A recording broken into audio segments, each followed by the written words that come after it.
Bonjour à tous, quel plaisir de vous retrouver pour Stop. J'en arrête avec les disputes, les conflits, les tensions. Alors je vous dis à tout de suite.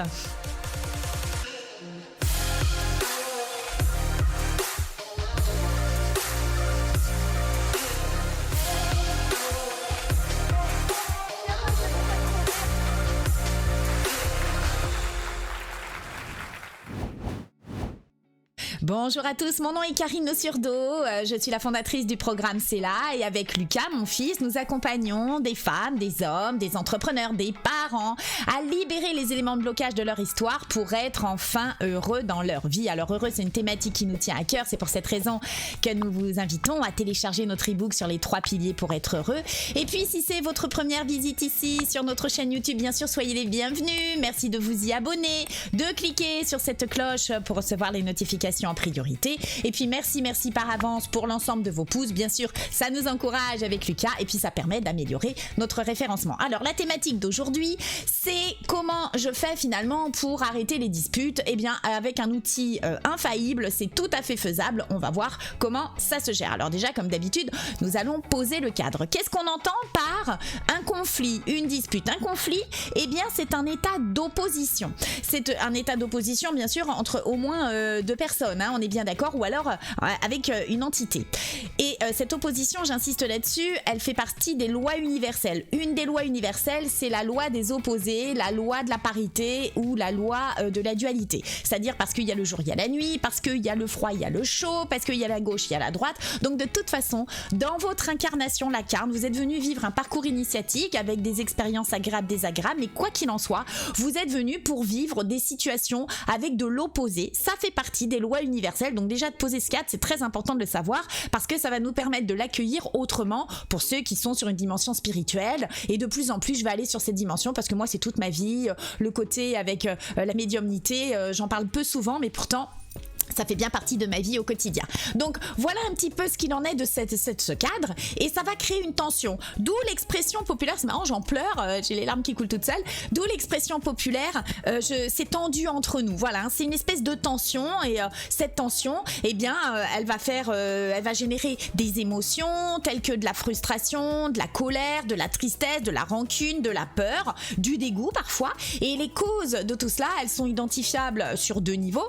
Soit c'est parce que votre système de valeurs a été piétiné lorsque vous avez eu le comportement de l'autre qui s'est manifesté, soit alors il a réveillé une de vos blessures qui avait eu un pansement mais qui n'était pas guéri, hein, qui n'était pas travaillé, et donc du coup le pansement vient de sauter et ça rouvre la plaie, donc ça fait mal. Voilà un petit peu tout ça. Alors on va voir les conséquences, et les conséquences, eh bien comme nous sommes sur cette loi des opposés, c'est comme si on se prenait un coup, et de ce coup vous allez être en réaction, vous allez réagir, et là cette réaction elle est en lien avec votre cerveau reptilien, c'est-à-dire votre subconscient, et ce cerveau c'est le premier qui a été créé au niveau de l'humanité, et ce cerveau qu'est-ce qu'il fait? Eh bien lui il est là pour la survie de la race humaine, pour notre espèce, et donc inconsciemment il va en fonction bien sûr de l'inconscient collectif plus de votre histoire, soit vous faire attaquer, soit vous faire fuir, soit vous faire vous figer. Voilà. Mais en tous les cas, oui, c'est ce cerveau qui va prendre le relais à ce moment-là. Sauf que vous n'êtes pas qu'un subconscient. Et pour ceux pour lesquels c'est trop douloureux, je vous invite à vous faire accompagner parce qu'on n'est pas obligé de rester dans des souffrances énormes. Et sachez également que ces conséquences, ça peut donner aussi des culpabilités parce qu'après, quand vous avez votre autre cerveau, c'est-à-dire le néocortex, votre mental qui revient, votre conscience, on peut avoir certains regrets en lien avec nos réactions. Bon, ça c'est un autre sujet, mais évidemment c'est toutes les conséquences possibles. Donc maintenant qu'on a vu ce coup de poing qu'on vient de se prendre, hein, de ce comportement de l'autre qui induit des réactions, nous ce qui nous intéresse c'est de voir comment on fait. Alors ce qui va être intéressant, c'est que vous alliez au-delà du comportement, et comme j'adore les mots MOTS qui peuvent nous aider au niveau des mots MAUX que nous avons, je vais reprendre le mot comportement. Quelqu'un vient d'avoir un comportement qui me déplaît et qui génère du conflit en moi, hein, c'est-à-dire que ça a réveillé une blessure ou ça a piétiné mon système de valeurs. Si je reste que focus sur mon comportement, quelque part, je vais porter sa connerie comme un aimant. C'est ça, hein, le comportement. aimant. Donc, je vais, comme un aimant, aller porter ce qui lui appartient. Donc, je vais porter ses responsabilités. Je sais pas vous, mais moi, déjà, porter ma propre responsabilité, c'est le challenge de toute ma vie. Alors, si je dois porter la responsabilité des autres, c'est encore plus complexe. Donc, on se détache. L'idée, c'est un outil imparable, tout le temps le même. C'est de revenir à votre verticalité, qui est votre intention. Je vous l'illustre. Vous êtes pris le coup. Jusqu'à présent, le cerveau reptilien va être en réaction.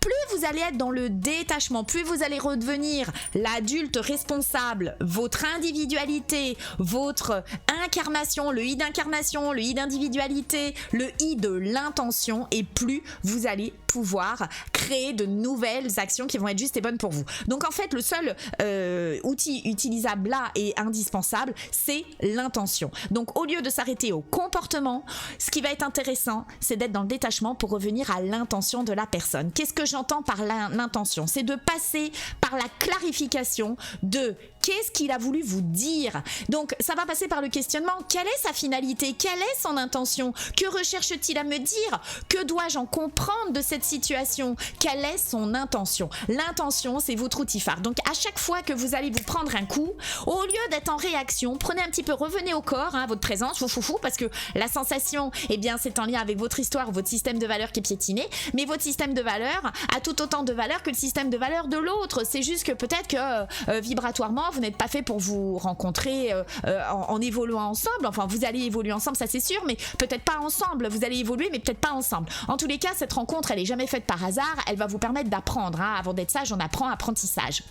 Donc pour ça, revenez toujours à votre intention. Qu'est-ce que l'autre a voulu vous dire? Alors, je vais illustrer par un exemple. On va prendre dernièrement une maman qui me disait « je supporte plus ma fille, elle claque les portes dès que je lui parle », voilà. Et donc, elle faisait focus sur le comportement des portes claquées. Si cette maman accuse réception du fait que oui, elle claque les portes et c'est irrespectueux dans son système de valeurs, et comme je comprends, mais qu'elle va au-delà du comportement, c'est-à-dire de ne pas porter comme un aimant la connerie physique de sa fille, c'est d'aller voir au-delà. Qu'est-ce que sa fille a à lui dire? Qu'est-ce qui fait qu'elle claque la porte? C'est quoi son intention? Évidemment, son intention, c'est pas de pourrir la vie de sa mère, c'est peut-être de se sentir respectée, d'avoir des choses à dire qu'elle n'ose pas dire ou qu'elle n'arrive pas à dire, peut-être qu'elle ne se sent pas entendue, etc., etc. Donc vous voyez que cet outil, l'intention, va vous permettre d'aller vous positionner pour clarifier ce que l'autre a voulu vous dire et vous détacher du comportement. Donc c'est très important et c'est un outil indispensable que je vous souhaite d'user, d'abuser. C'est le pouvoir de l'intention, il est extraordinaire et à mon sens, c'est celui qui va nous permettre de ne plus être dans les tensions, mais au contraire d'aller vers la compréhension. Donc j'en ai terminé pour aujourd'hui. J'espère que cet outil supplémentaire vous a donné encore plus de bien-être. En tous les cas, c'est bien mon intention, justement, cette intention. Ma finalité, c'est bien celle-ci. En tous les cas, pour ma part, je vous retrouve pour d'autres contenus, d'autres partages avec beaucoup de plaisir. Et d'ici là, soyez heureux et surtout, prenez soin de vous. Je vous embrasse et je vous dis à tout vite. Au revoir tout le monde.